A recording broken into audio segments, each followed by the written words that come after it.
There's something there where women are so deathly afraid of rejection because they think it's such a reflection of themselves that they never try. And it's a shame because you miss 100% of the shots that you don't take. Wanting something that you can't have. But why can't you have him? Ask this man about his ex. Ask him about relationships. Don't be nervous about having ambitions for having a thriving business and taking the blockers when they arise, no matter how close the person is to you. They have to go. Hello and welcome to the To My Sisters podcast. I'm Courtney. And I'm Renee, and we are your online big sisters and hosts of the To My Sisters podcast. We are all about promoting the wellness, growth and development of a community of sisters across the world. And in today's conversation, it's that time of the month where we're going to be answering your dilemmas. Whoop. That's right. We're going to be running through your dilemmas like a road route on the NYC subway.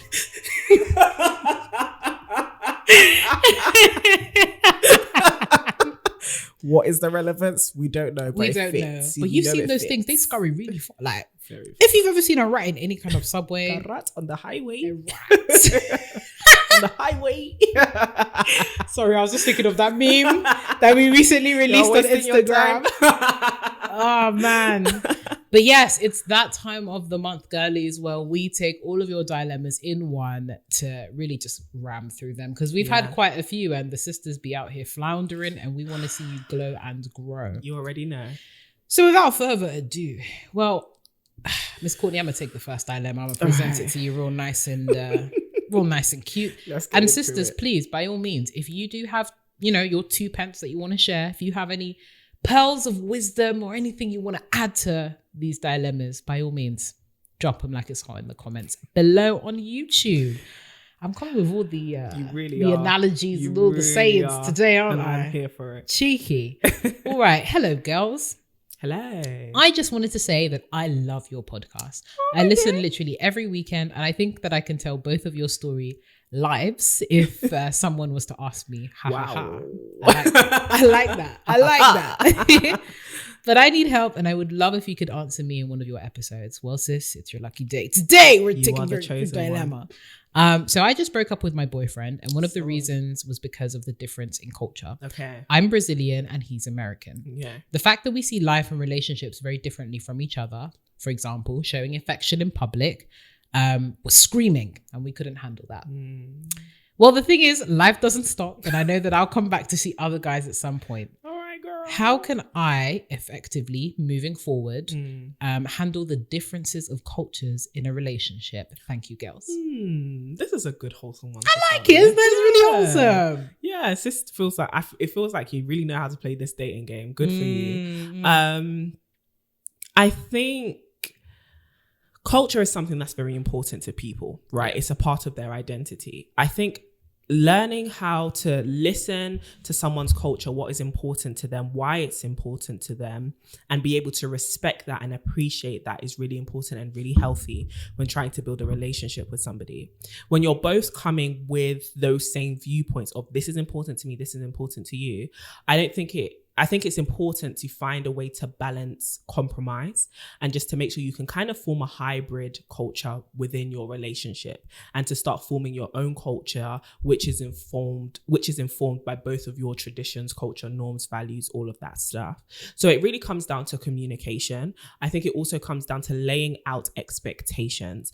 One thing that ingrained culture can have us doing is assuming a lot. I would go about this way. If I met your parents, I would do it. I would act like this. And it's easy to then just assume everyone is like that. But unless you actually have a way to communicate expectations and you just go off of assumptions, it will easily lead to disappointment because nobody knows how to live up to a culture that they have not lived. So I think it's important to really learn, how do I express that this is my culture? How do I see where this person sits with that? How could we find a way that because they may be totally down for it. Like, okay, in my culture, we don't typically do this, but because it's your culture, I will honor that, because I appreciate you, I respect you, and I love you, and I love that this is a part of you. If it's something that actually they cannot do, like it's a massive compromise for them, and it goes against their personal values and ethos. I don't know what sort of things would kind of cross this kind of boundary. You have to try and also understand that from their standpoint as well. It's important to them to not cross that boundary or to not do XYZ. How do you then come to a middle ground? How do you then either you bend or it's a stalemate? Where do you go? Do you get what I mean? So I think a lot of this is going to be about learning to bend, learning to accept that you're not trying to overdrive someone else's culture and make them conform to you, but you're trying to create a form of like synergy and a form of hybrid between you two. That's what I would say. How about you? Yeah, I love that. I think first of all, like figuring out how important your culture is to you, because like culture can be, you know, depending on where you're from, culture is just one of those things where it's more important to one than others. Yeah. There might be family ramifications as well. If it's a thing where, you know, culture is very, very important to you and your family, because, you know, remember when you do get into a relationship, it's not just you and them, it's your ecosystem and their ecosystem together. So it's really important that you understand exactly how important it is in the grand scheme of things, as well as to you individually. And then understand how transmissible your culture is as well. Like, is it something that can be easily shared? Is it something that requires a bit of work on the part of the other person to really understand and get to grips with, and vice versa, in the sense of, is it something that's easily teachable? So really understanding the ramifications of that as well, and also identifying like what kind of cultural elements are important. So for example, religion can be very much bound up into culture. Societal roles can be very much bound into culture. Culture is one of those things where it's actually very it's a very loose definition of a lot of different social things, attitudes, wrapped up in one. So it could denote, you know, religious culture. It could denote something like ethnic culture. And in your case, you know, being Brazilian versus American, this sounds like it's more kind of like national / ethnic culture. So yeah, and being very, very forthcoming if culture is important to you, to the person that you're dating. Like, you know, it's really, really cool that you're Brazilian. Shout out to our Brazilian listeners. Yeah, I didn't even know. I didn't even know we had Brazilian listeners, but you guys are lit. Shout out to Brazil. Shout out to Brazil. We've got major, major love for I really want to go to Brazil. Honestly. I want to go to Rio. Oh, so listen. Bad. It's okay. It's on our bucket list. Really if you catch us, you know, like a rat on a highway in Rio. Don't be surprised. But yeah, really understanding like how much is that culture of importance to you? Like, what are the key things in your culture that you would want to share? And then if you are interested in like building a future with the person, what does that hybrid look like? Right? Like, if you are going to have kids, and listen, I've seen it work. Like, I am definitely the product of two competing cultures, albeit African. So for those that don't know, it's always really funny because sometimes I see like the comments on TMS, people's like, oh, there was one that was like, oh, Renee, you look South African. I was like, y'all look, you guys are beautiful, but I'm not far off. It's a little bit far off the continent, but without giving it away, West African and Central Africa. So that was a very interesting dynamic, and I won't lie, there are certain times where one culture will be more dominant or more present than the other, and it's very much about how much, you know, how forward and forthcoming you are with your culture and certain things that you believe in community with each other. That's so good. So I think making sure that you're very, very forthcoming about your culture, being very clear about what you want to transmit to the other person, as well as to potentially your kids if you do want to have kids, and how that's going to work realistically with your family. Because you don't want that whole, I mean, it doesn't sound like this is the situation in this case, but I've definitely heard of like things where people are pursuing relationships with other people knowing that, you know, it's a bit sticky because they know their parents are not gonna accept them, or like their whole ecosystem will reject them as a result of engaging with somebody else who's outside of that culture. So just being aware of what are the pros and cons, what are the consequences, as well as what are the potential, you know, pros, is really important. But from the affability and the happiness and joy from this dilemma, you know what I mean? This sounds like, sis, it sounds like, you know, as much as it didn't quite work out, I really do have hope that something is going to work out pretty soon for you. 100%. And I think on that as well, like once you make your you communicate like this is my culture, this is what's important to me, etc. I think it's also room to give somebody room to evolve and grow and kind of, because this is not going to come as second nature to them. 100. You've been socialized for literally your whole life to internalize and have this culture ingrained in you. They have not. So they will forget things, they may violate things, not because they are being purposefully malicious, but because they just don't know it as instinctively as you do. So you have to give somebody room to kind of get used to it, get used to this new, and also give yourself room to get used to this new way of doing things if you're completely assimilating, or, you know, finding that hybrid balance, or kind of testing out the waters with different things. But culture is one of those things, like you said, like it actually permeates so many different ways of expression and day-to-day life. But at the same time, it's not everything. And this could be also the opportunity to start your own culture. And like I said, like with this kind of hybrid thing, decide together. I mean, depending on how serious you are, what matters, what doesn't matter, how do we want things to work? We often see this dilemma a lot with like being of two different religions, being from two different backgrounds and stuff like that. So it comes down to communication, babe. 100%.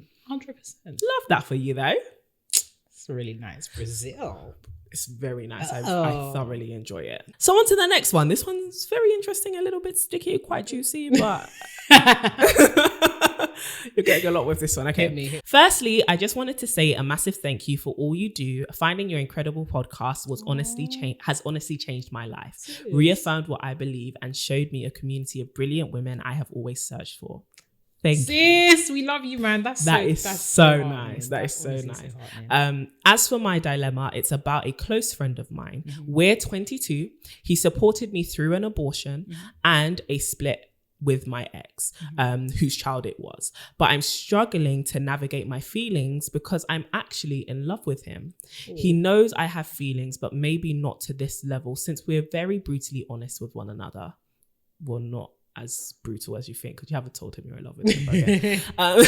It's hard to deal with the flirtation because it's really nice when it's happening and it's clear he likes me too, but I think he's potentially traumatized by his ex too. Oh, do I cut him off, or do I keep trying to navigate my feelings in a friendship? I don't know if I can set harsh enough boundaries to avoid it slipping into semi-romantic. Thank you so much in advance. I know it's lengthy, but I feel so lost. I want him more because I don't have him. Man, isn't that the age-old narrative of wanting something that you can't have? But why can't you have him? But why can't you have him? No, I don't think there's any particular reason she can't have him. Yeah. I think she just needs to tell him. This is it. I think this whole thing, Miss Courtney, talk to us. I think this whole thing is being made more complicated than it is. If you, and I'm going based on the fact that you said you think he likes you too because you two flirt. Now, this is the key thing. Make sure that the flirtation is actually flirtation and not just him being nice to you because you've just gone through a hard time with the abortion and your ex split. So I think it's important to, one, maybe using the fact that you're his friend currently, leverage that position and start to ask him, so what happened between you and your ex? Why are you feeling, why am I perceiving that I like you? Like, why am I perceiving that there's an issue here? Before you step, because he may come out and say something real crazy, like, I'm never trying to date a woman again, or women are trash, then, you know, back off. You gotta bounce. But if he, like, explains to you, this is what happened, this is how I felt, I'm trying to heal, or I'm trying to do this, or he gives you an idea that he's actually open to a relationship, that's your cue, baby girl. Yeah. I also want to make sure that you are healed. You've gone through quite a lot. Make sure that you're healed and you're not just latching onto someone because you've lost, or you feel as though you just want company during a hard time. This is not me projecting. This is just me because I don't have the full context of the situation. But he has supported you through a really hard time, which is absolutely brilliant. But make sure you're not just making something there because it's just an emotional time generally. And now you're getting gratitude mixed up as love. if that makes sense. Yeah, like as romantic love. Because yeah. I think when somebody is That's there exactly for what I was you, thinking. going through a milestone and a very big decision, you may now start thinking, oh, I love this person. It's like, do I love this person, or do I love that they were there for me during this time? You know, so his personality and stuff. But the fact that you said you were actually close friends, I think explore it. I think communicate how you're feeling after you find out how he's feeling. Try and pry a little bit more into whether he likes you or not. But cutting him off is way too extreme. Yeah, I don't know where that. I think that's quite extreme. Yeah, self-sabotage really jumped out there. Considering if he was this supportive, yeah, cutting him off is very strange. That's quite But I hear it in the sense of it's more so the extreme of what boundaries might look like, basically. Okay. So I hear that like it's okay if it won't be romantic and we keep slipping into this flirtatious stuff. I got cut you off because we're gonna end up, you know. Yeah, I get that. But yeah, no, I completely agree. I think that first of all, check whether it's love, you know, heal and all that kind of good stuff. But if you do have like a relatively strong friendship where you guys can be brutally honest with each other, ask this man about his ex. Ask him about relationships. Ask him. Like, it sounds so daunting to do. And I found with a lot of women, like a lot of my female friends, when it comes to like liking a guy, and maybe it's just because like after going through certain experiences and the lack of like, I just don't have time. If I like you, I will tell you, or I will have to ask you if you like me, because. But a lot of us are scared of unrequited love and rejection. This is the thing. If I tell you I like you and you're like, ew. Yeah.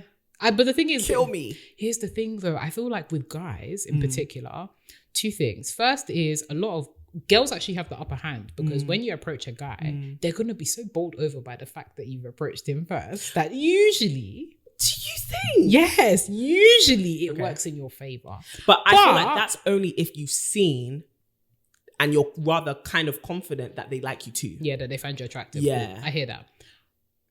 But, I mean, we can go into like, you know, another episode dealing with rejection. Because I think a lot of us women, we're just not used to rejection. We're used to doing the rejecting. This is true. But with a lot of guys, because they're so used to rejecting, it's like, okay, cool, she doesn't like me. It is what it is. Let's move on. So I do think that there's something there where women are so deathly afraid of rejection because they think it's such a reflection of themselves that they never try. And it's a shame because you miss 100% of the shots that you don't take. And it's better, at least for me, I would rather live with knowing as opposed to speculating. Yeah. At least I can say 100%, okay, cool, I found you attractive and I liked you. And it might be a thing where they find you attractive, but they're not ready to be in a relationship. Yeah. And that's clarity. Yeah. So sometimes the clarity you seek, you actually need to actively go and seek it. That's very good. You need to be very, very clear. Very good. And you can't expect that because that's, for me, that sets the tone for my relationship going forward, in the sense that I prioritize clarity, I prioritize honesty, and I want you to tell me like it is. The truth. If I can't model that, how can I expect you to model that? A word. So yeah, I think if you guys are brutally honest with each other, and if you guys are relatively good friends, ask him about his ex, find out the situation there. Talk about like relationships and stuff like that. Yeah. Because that's something that you can do with friends. Yeah. Right? 100. Whether they're male or female or whatever they identify as, generally, if you're quite close friends, you can talk about relationships and, you know, all of that kind of good stuff. So suss it out. Figure out. Very true. Cutting him off, that shouldn't be an option until things go really left or sour. And I really just hope that they don't. It sounds like it won't anyways. Yeah. Worst case scenario, okay, cool. He might find you attractive, but he doesn't want to pursue a relationship. Yeah. That doesn't say anything about your worth, and that shouldn't really necessarily, you know, impact your friendship in any way. Yeah. Unless, you know, I think that's another thing people are afraid of though. The transition from like friendship to relationship can be awkward, or if the love is unrequited, it can change the dynamic of the friendship a little bit. Yeah. As long as you guys are clear, and as long as, you know, it's you take some time, take your time with it. This doesn't have to happen tomorrow. Yeah. Take your time with it. Figure out where both of you guys are in your head, mentally, where you're at, and then proceed with caution from there. 100%. Take it slow. But listen, shoot your shots, sis. I was about to say, hope you don't miss. Even if you miss, Sha, take time out. Plenty of other in the sea. Very true. Plenty of other. Very true. And you guys are both 22. Oh, so there's fish in the sea. If there's this one you don't fish catch. and they're even young. They're plentiful. Right, girl, you're all right. You got time. Yeah. I love that. Take the risk. Why not? Why Might not? find the love of your life. This is it. On to the next dilemma. On to the next dilemma. Mm-hmm. Hello, sisters. Hello. I have a dilemma. Straight Yes, you into do. it. Yeah, right into it. Right in there. Right in there. Me and my friend decided to start a business together. I was noticing signs of inconsistency and unreliability from my partner in the beginning, but just decided to give her the benefit of the doubt because this is both of our first time as entrepreneurs. But 8 months in and it hasn't gotten better, even after numerous meetings. She has a child, so that might be one of the reasons why she's slacking. It's painful to let her go because I know this might be the end of our relationship. I do want to still give her some shares in the business, just not equal shares. And I also want to become the sole proprietor because I don't think she is taking the business as serious as I am.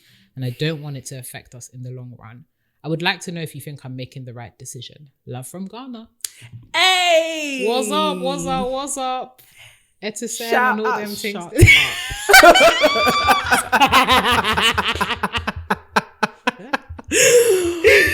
Oh my gosh! We're just going to ignore what you just said there. God. That thing will follow us like a shadow.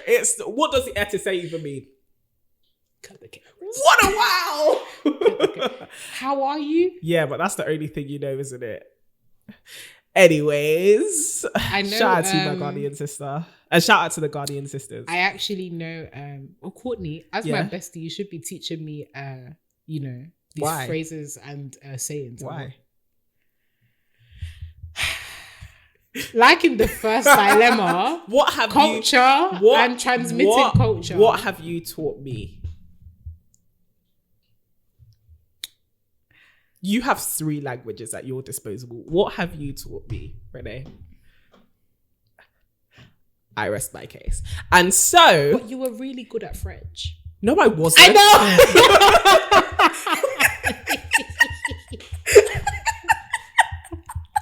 Not I know. What's wrong with you?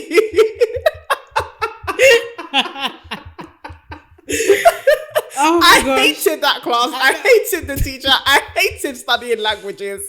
All of it. Oh, that God, was the worst. That Don't was give the me lowest today. GCSE I have. To be honest, I still got to be in it. But I actually don't. My mind and languages don't work. Give me numbers. Give me literature. Give me science even. Languages, I can't. You guys have heard me how many times I stumble over words I'm trying to read. I think I have something a little bit. But anyways, I won't be gaslit. I need a safe space in order to host this show with you. And if you're going to keep reminding me of my past failures, I can't bring myself to do it. Okay? Listen. Send help. Cultural transmission. Hello? That's what we're talking about. What are we bringing? Hybrids. Yeah? We'll go to Ghana soon. Then you'll learn. Yeah. Okay. Okay. This dilemma, we've actually answered something very, very similar. I believe in the first episode here on YouTube. Wow. Where somebody had a business partnerships and somebody was not pulling their weight. Yeah. What I will say in this case though, in terms of taking that a step forward, I think there's even a dedicated video to it on this channel. So definitely go and search for that. But one thing I will definitely say in terms of this specific instance and taking the conversation a little bit further is having hard business conversations are necessary. Yeah. And people need to learn with business to lay their feelings aside. As business partners ourselves, right? Sometimes we have to either call ourselves out or call the other person out and be like, we need to pull our weight. We need to keep going harder. And these are our specific targets, our specific goals. This is how each of us is going to contribute to that. And we have to hold each other accountable as if this were a company and as if we were not friends and we were just colleagues, right? And I think there's a necessary detachment that kind of needs to happen when having those kinds of conversations. Obviously still having compassion and still remembering you are still friends, you need to respect each other, but at the same time realizing that all these excuses wouldn't run in a workplace. This is not going to bring in money. So the actual success or failure of this company rides on both of you taking responsibility to show up. Yeah. And if somebody is still not showing up, then naturally, what would a workplace do? Fire you. Or they would have an assessment or a review to say, listen, as we've assessed your behavior and your past actions, you're on a probation, or you have a set amount of time to prove yourself, or we have to move on to the next. And I think you have to treat this business this way. The biggest challenge is the fact that currently, as it sounds, you're equals, right? Yeah. Worst comes to worst, you have to start your own company. Like you can't, you just have to leave this company and start your own thing.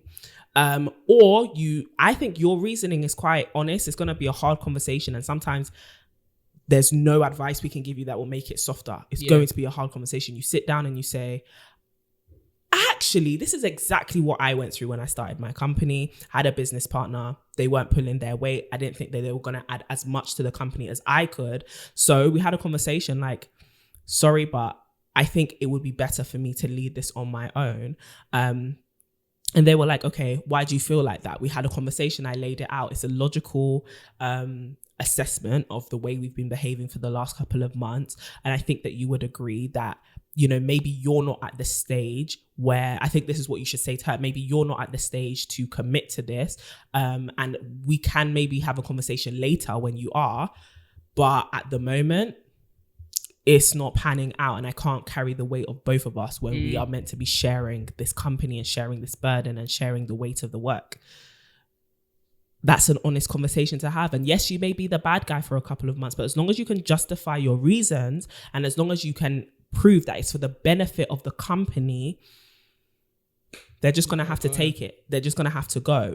And also you're offering to give them shares. Like you're offering to not like fully cut them off, but give them shares and be like, hey, here's, for helping me with the idea or for helping me come this far, here's some shares. But because I'm doing the majority of the work, I think that should be reflected in my equity. Yeah.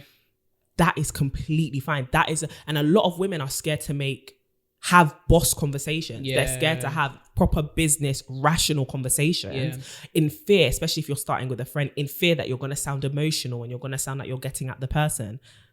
No. Like this is business, and in order to survive, you have to be cutthroat sometimes. And this isn't even as cutthroat as it gets. So I think find a way, lay out your conversation, make sure it's logical, present all your points, give them an opportunity to say things, but only believe things based on action.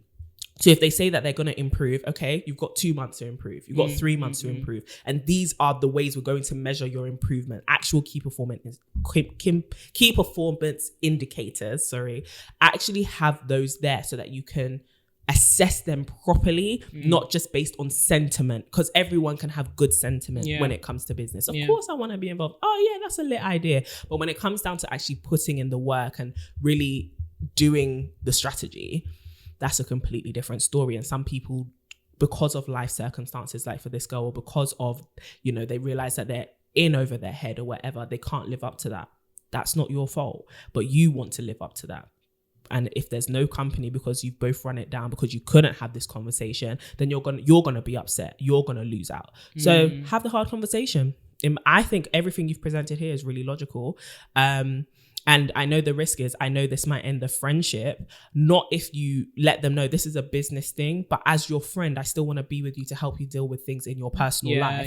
This is not a reflection of you personally. It's just as you in this role, right? It's not you as a person as an entirety. It's you in this role as the co-founder of this company. You're not living up to that role description, but you're still a great person and XYZ, and I'm still here for you as a person.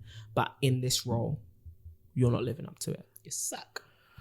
I've rambled on, but what do you think? No, I think that was a great answer. But yeah, I think what you were saying around the fact that some women shy away from having those hard conversations, the fact that you were empathetic enough to kind of mention, oh, she's had a child, that was really good. It shows that, you know, you have some empathy there, you have some compassion. Whereas when I think of, like, you know, men, for example, if that... Bro, as in that's how they'll start, bro, you need to go pack your things. Like, it's just no. Or let's give them a bit more credit. They would let you know, like, they wouldn't be shy to let you know what's going on. They would put you on. They would be more assertive to just hit the solution, right? A lot of us want to How do I kind of get around their feelings? And it's about the solution for the business. If you want your business to thrive and you've identified that there is a blocker and it's your friend or co-founder, they have to go. Yeah. And I like what you were saying about, making the distinction between your friendship and the business, because it doesn't have to suffer if you go about it with enough compassion, which you've already started with. This is something that you've thought about over a couple of months or weeks or however long they have been exhibiting the fact that they cannot pull their weight. And just there's no way to soften the blow because the blow needs to happen. Do you know what I mean? It's like, it's more of a what weapon do you choose at this point? Pick your poison. And there are some poisons that are quick and efficient, and there are some poisons that are slow and excruciating. Yeah, for the both of you. Pick the fast and quick one. Do it as cleanly as possible. You cannot also be responsible for her reaction. If she reacts badly, then that's not a reflection on you. And that's not something that you can control. Yeah. But if you have faith in the fact that you're going to handle this as professionally and compassionately as possible, then you should be good to go. I feel like, it's going to hurt potentially them, but it's better that you do it as cleanly as possible if you want this business to thrive. This is it. Don't be nervous about having ambitions for having a thriving business taking the blockers when they arise, no matter how close the person is to you. This is They have to go. If I was in, doing business stuff with like a sibling and they weren't pulling their weight, I would have to tell them, I love you, but this ain't going to work between us. Yeah. And just because this doesn't work between us doesn't mean you stop being my sibling. This is it. By blood, we're still related. Yeah. But that relationship doesn't have to suffer as a result of the fact that they can't operate effectively in this specific role. And I also love what you were saying about being very practical about measuring performance. So if it is a thing where it's like, you want to give them another chance, but you also want to make sure that you're prepared with the ammo just in case things don't continue to improve. You can objectively say, listen, we agreed on this 2 months ago. You still have unfortunately failed. Well, don't say it like that. But unfortunately, it seems like this is not working between us. And I think it's very, very, again, compassionate of you to think about giving shares as well, because some people are just like, I'm out of here, you don't need the shares or nothing 100%. Like that. But the recognition of that initial input that she put in, I think was really good. So this is less so a dilemma because I think you know and you suspect what the right answer to this would be. But here's the validation, sis. It's okay to be cutthroat about business decisions when it concerns your friends, and do what you think will be best for yourself, your company, and inadvertently for her, because if she does have a kid and she does need to commit a bit more time to the other things that she's doing, then this might actually be the best thing for everyone, really. This is so true. And I was going to say, like, you may be feeling guilty because she just had a kid and you don't kind of want to take food off her table, right? In terms of money wise, right? The thing is, though, that's not your responsibility, because if you are somebody who, and this is not getting at her at all, but with the mentality that I have a family, I've got a future, I really want this business to thrive, you work hard at your work, right? You work hard at your job, at your project, at your business. And she's failing to do that and also try and get her to recognize that she's failing to do that, because she may be in kind of delusion and thinking she is doing well. Exactly. But you haven't communicated that this is not up to scratch. So have that conversation. That's why it's important to have this honest conversation to say, I don't know if you're giving your best. Please tell me if you are giving your best. Because if you are giving your best, maybe we need to invest in training, or maybe this is just not the right time for us to start this together. Yeah. But if you're not giving your best, and I know you're not giving your best, then we need you to kind of pull up your pants ASAP, because we can't carry dead weight. And I love what you said. You are trying to make this business successful and you cannot feel guilty for that, right? I think a lot of us, if you start if you start a business with a friend or a family member, it can look like something you're doing together rather than I'm building a business and I have someone here to help me. And I got the privilege of doing it with someone and co-building something. But the ultimate aim is we're trying to build something because we believe in its success. Yeah. It's not just an activity for us to do together. This is not bonding. This is us actually trying to build something that we believe is of impact and of value for the world, or at least will make money for us. That should be your goal when building a business. And of course, personal growth and all this stuff. But ultimately, everyone wants their business to be successful. It's not a project, it's a business. So you have to be willing to have this kind of, to make this decision for the better development of the business. Absolutely. Yeah. Oh, tragic. Yeah. Sorry, girl. Can kind of feel like a breakup, but you'll get over it. Clean break. 100%. Hopefully it puts money in your bank too. Amen to that. Hey, sisters. Hey. Oh, sorry. Next dilemma. Hey, sisters. I'm reaching out from Texas. We love it. The United States of America. We love y'all. Hey, girl. I'm 21 years old and I oftentimes find myself not being taken seriously. Aww. When I speak, people don't seem to listen. When I ask questions, they don't seem to get answered. Embarrassingly enough, I have to either ask my parents to speak on my behalf in order for people to respond, or I have to reach out to another elder adult that has my best interest at heart to speak on my behalf. This has made it really challenging for me to grow, foster independence, and be the leader I know I am capable of being. Considering that these instances happen quite often, I find myself constantly questioning what it is about me that leads people to not take me seriously. Do you sisters have any advice on how to prevent being dismissed and how to gain respect in order to have my voice heard?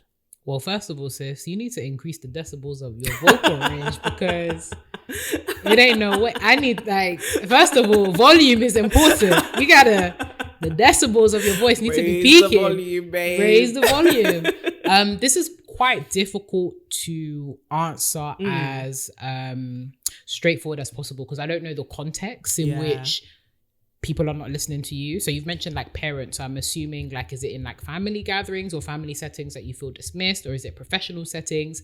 But I'm going to go through each one just to make sure that we hit the nail somewhere.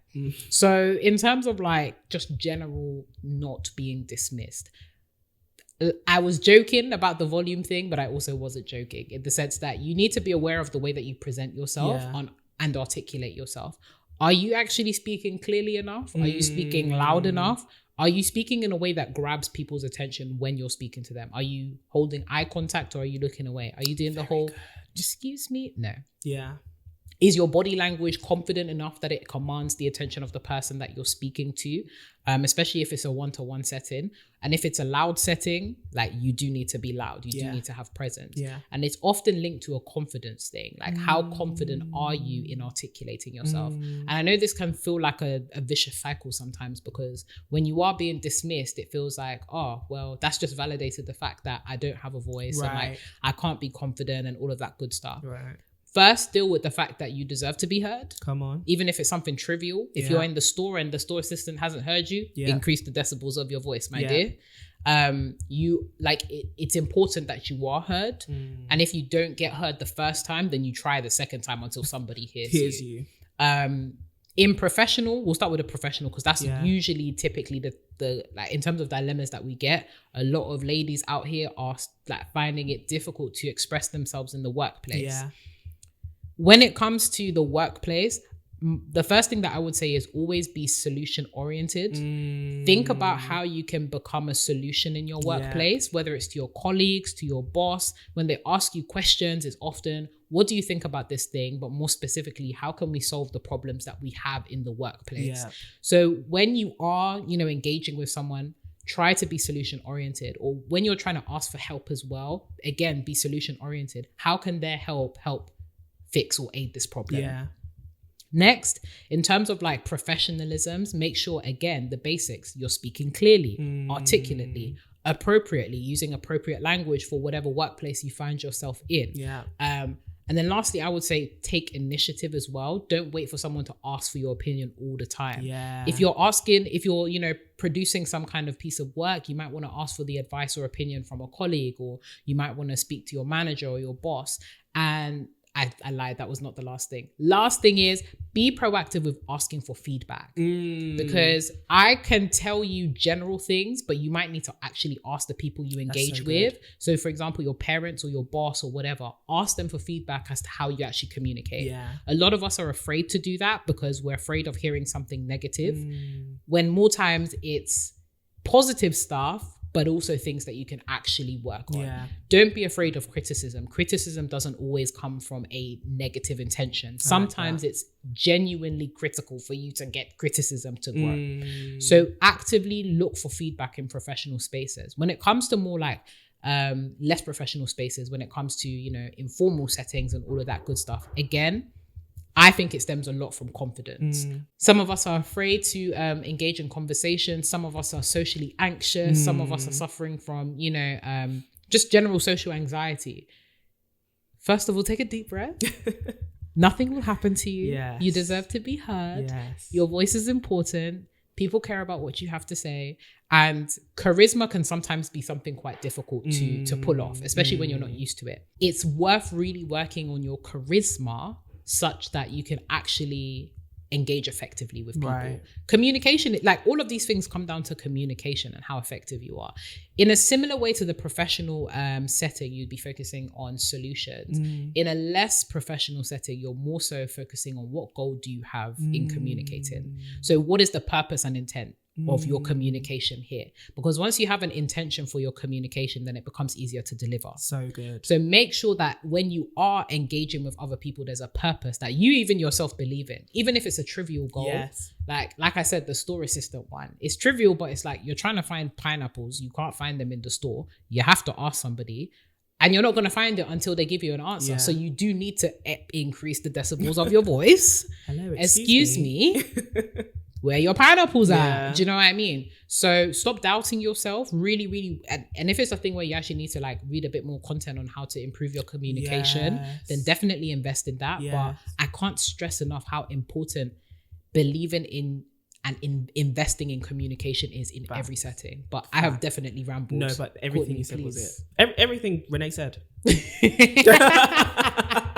No, but everything you said, I think it's important to, first of all, you've got to believe that what you have to say is valuable. And if, I think in a family setting, for example, I think because you mentioned you're 21, I think one of the main things that people go through is you're too young to have an input in the situation. You have to communicate that you have a stake in this. And therefore your opinion deserves to be heard because it's going to affect you too. If you can present that kind of reasoning, people will be like, okay, let's actually hear. I think the other thing is, like you said, it's not about necessarily talking like somebody else and taking yourself out of your personality and your own temperament, but it's actually asserting yourself and making your presence known, however that form may be. So if you are a very funny person, if you are a very quiet person, you still have to learn, how do I command a room to then respond to what I'm presenting, right? It may also be that, this is going to sound harsh, when you do speak, you're not communicating what you believe is valuable. So you're waffling, or people are just thinking, okay, she's going to speak.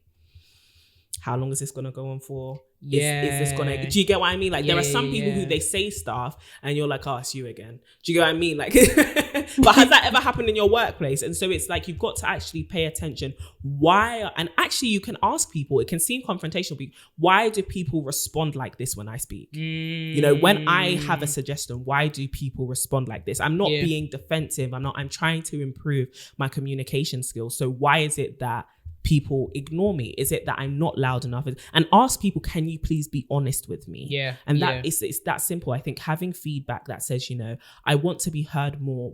Where am I going wrong? Or what can I do better? Please help me, especially from the people who do love you and do care about you and want to see you thrive. And it could just be a confidence issue. And that's something you should work on as well. You know, maybe I don't have as much confidence as other people to be as loud or to be as, forthcoming with my ideas and stuff like that, because I'm scared maybe they'll be rejected or maybe I'll be rejected.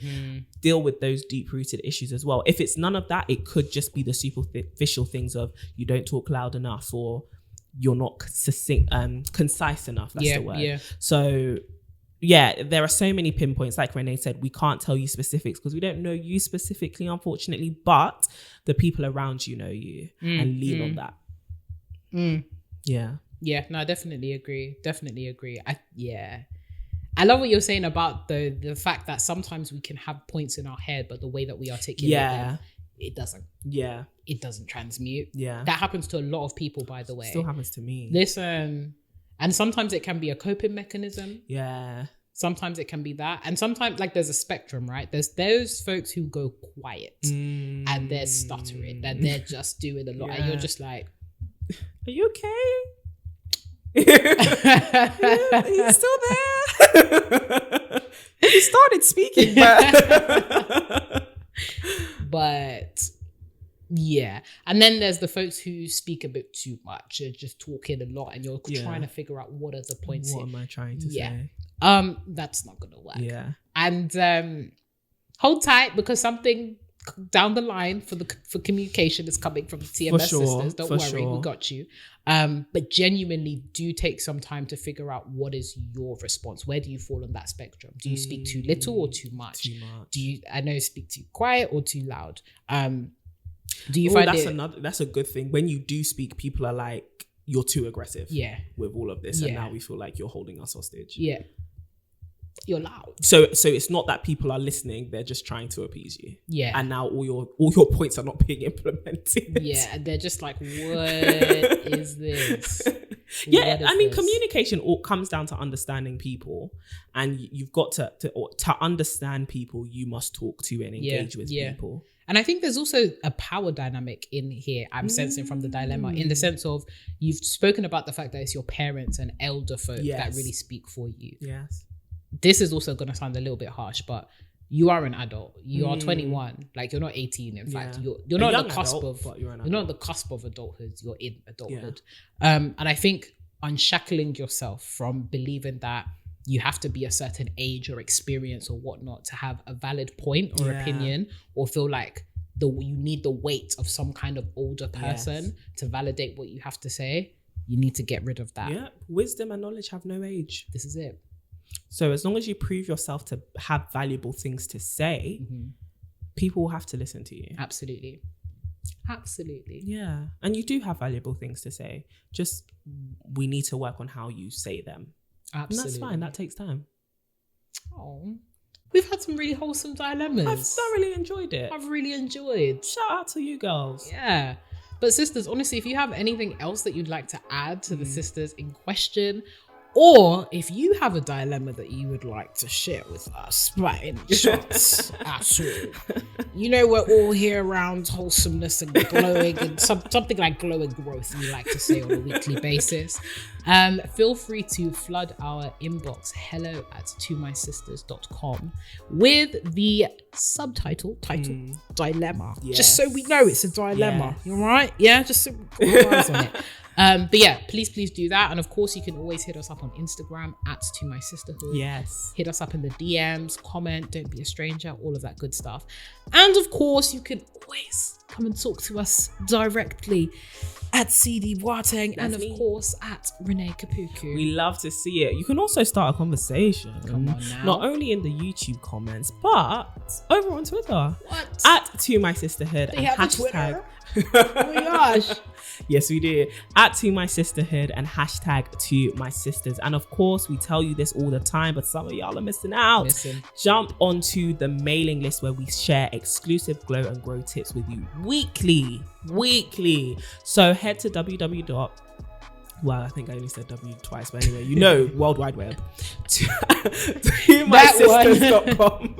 ToMySisters.com. And you can actually submit your dilemma on there, but also you can sign up to our exclusive mailing list for some really cool announcements and posts, as well as glow and grow tips. Absolutely. Yes. But sister, I hope that we've given you some advice that was worthy of your time. Absolutely. We will see you soon with another juicy conversation and topic. And some extra stuff. Oh, yes. During the week. But for now, have an amazing week, an amazing morning, afternoon, or night.